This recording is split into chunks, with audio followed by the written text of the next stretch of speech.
morning from the Emerald Coast Science Center. My name's Harley and I'm an educator here. Today we are going to be doing some creature features, and this morning I would like to start off with someone who's really special, and he is our newest animal to the Science Center, and his name is Mr. Johann Sebastian Bach. You may be wondering, why such a long name for this fella? Well, that is because we name all of our animals here after scientists or people who inspire science and the art of it. So right here, I'm going to go ahead and pick him up for you guys. He's kind of heavy. So this is him right here. So this is Sebastian, as we call him, just because Mr. Johann Sebastian Bach is really long to kind of talk about all the time. So we just call him Sebastian. So the reason we call him Sebastian and the reason we decided to name him Mr. Bach is because Mr. Bach was a German composer and musician from the years 1685 to 1750. To understand music, you must also understand math, because music is all mathematical divisions of times. Fractions are used in music to indicate lengths of notes. In a musical piece, the time signature tells the musician information about the rhythm of the piece. I'm gonna go ahead and give him a treat too, so he's not squirming around. He likes grapes. Here you go, buddy. Awesome. So music can also make our bodies do very weird things, like when you get chills because of a good song. There's science behind that. There's a name for the sudden burst of cold that you may experience during a given song, and that is called frisson. And it stems from the nerve fibers that connect the brain's auditory complex, which is the part of your brain that processes sound, and to the anterior insular cortex, and that's the part of the brain that processes emotion. So just what is it that triggers the chills? It all has to do with the change in stimuli. When we listen to music, our brains continually process melodies and predict the reoccurrence of a repetitive musical phrase. Yeah. So now that's a little bit about Sebastian Bach and why music and math kind of work together and why we decided to name him after a musician and composer. So now I want to talk a little bit about Sebastian himself. He is an African spur tortoise. How old do you think he is? He's pretty small, right? He's actually only 6 years old and he's about to be 7. I believe he's about 15 pounds right now, which is still kind of heavy, but he can grow to be over 100 pounds and can live to be 70 years plus that. So right now, he's just a small little guy, and he already ate his grape. So we can look a little bit closer at him, and you guys can see that his body and his shell, they're all connected. Yeah, it's fine. So he cannot go out of his shell. He cannot run and skimmy away because his spine is connected through the top of his shell. Quit moving around, buddy. It's okay. So he is also the largest mainland tortoise. He really likes to eat, as you saw earlier, some grapes, but for the most part, we give him leafy greens and vegetables. So that in turn means that he is a herbivore.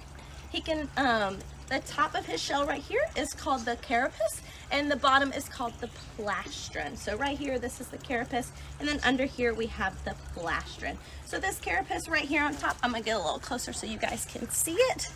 You guys can see all of the markings that are on it right there. So as he grows and gets bigger and older, those markings will spread out a little bit more and the circles will come further and further apart.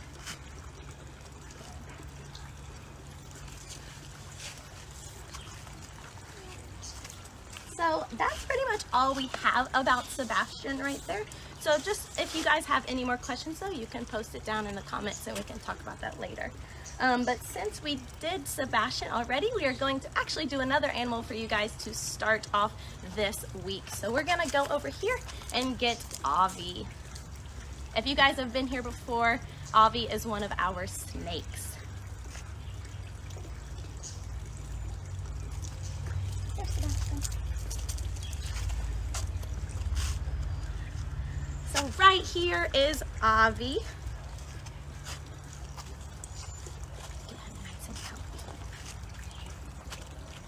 There we go.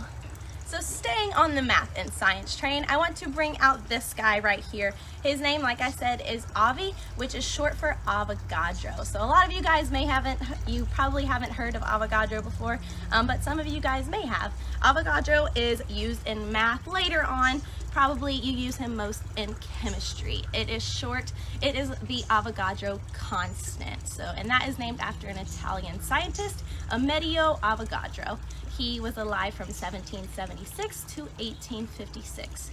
In 1811, he first proposed that the volume of a gas at any given pressure and temperature is proportional to the number of atoms or molecules, regardless of the nature of gas, meaning that 1 mole equals Avogadro's constant, no matter what gas it is. So that constant in itself is actually 6.02214154 times 10 to the 23rd. The reason that this constant is so important is because it helps us understand the particles and molecule, therefore understanding the basics of chemistry.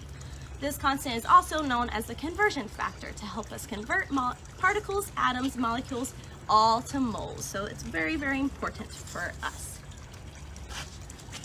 So anytime you see particles, atoms, molecules, you would need to use Avogadro's number to convert those to moles.